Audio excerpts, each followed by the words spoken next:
Just ahead on the Olympic Zone. Look who showed up, the bird himself, Winston, because we are at the WingHouse in Clearwater. And Jerry and I strap on some skates and try some hockey. We're never going to make the pros. Plus, Olympic trivia. It's coming up next, so you don't want to miss it.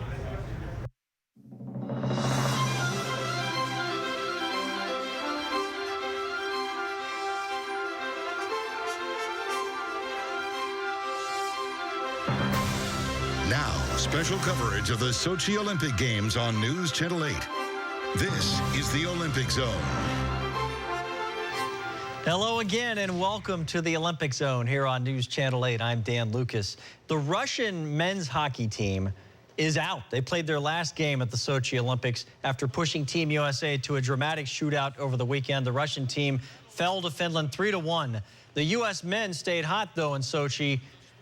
Wednesday, they took care of the Czech Republic with a 5-2 win to advance to tomorrow's semifinal game against Canada. And it is not all serious business at the Olympics. Even the world's most highly trained athletes have a little downtime. So while waiting for practice to start yesterday, members of the U.S. women's hockey team passed the time by seeing who could get the puck closest to the center of the ice. A little bit like curling, right? But with fewer rules. Great effort, of course, but the U.S. team took silver today, losing 3-2 to Canada in overtime. And for Canada, that's 4 straight gold medals in women's hockey. Well, did you ever wonder what it means when the announcers say, that was a well-executed Lutz, or she under-rotated that axle, or wow, that's going to be a deduction? Well, we thought we would ask the Olympic Zone's Tanith Belbin, the ice dancer, the silver medalist, to give you an insider's look at the points and the scrutiny of figure skating.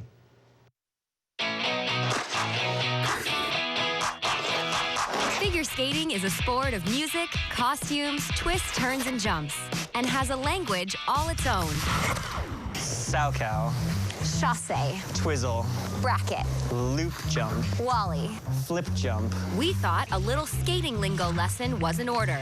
So we asked Team USA's Jeremy Abbott to lace up his skates and demonstrate. So sit back, relax, and see if you can name this jump. Was it a Lutz, a Twizzle, or maybe an axle? Actually, it's a Salchow, named after a Swedish figure skater. How can you tell? Unlike an axle, the skater takes off backwards. And what about this? I'll give you a hint. It shares its name with a desert animal. Yep, it's a camel spin, one of the 3 basic spins in the sport.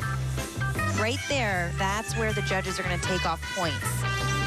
Now that you speak some of the language, what's it all worth? From the footwork to the jumps and spins, the most minute mistake can make all the difference. We asked Jeremy to show us. Here's his sit spin. Can you tell which one would cost him points? It's this one. He's too high off the ice. And which loop jump looks better to you? It's the one on the right. Why?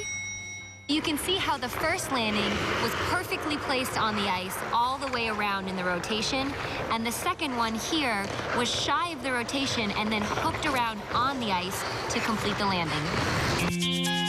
Do you realize when you're making a mistake and when you're going to have a deduction? Sometimes you don't know. My last competition, I did a triple axel in the second half of my long program, and I swore it was perfectly clean, but when they slow-mo'd it, I hadn't completed all of the rotation in the air, so I only received 70% of the value for the triple axel instead of all of the points. A small error may be the difference between bitter disappointment and the ultimate prize, gold. And now that you've had a little skating education, you're prepared for the ladies' free skate tonight on NBC. See if you can pick out Salchows and camel spins. All right, Bodie Miller might have tweaked a knee and finished 20th in the men's giant slalom, but he still had a reason to celebrate. That's because it was his daughter's birthday. And there you can see on Miller's gloves, happy birthday. A nice message. Very cool dad, Bodie Miller. All right, coming up on the Olympic Zone, an Olympic-sized wish is granted, but this one does not involve a medal. Spin.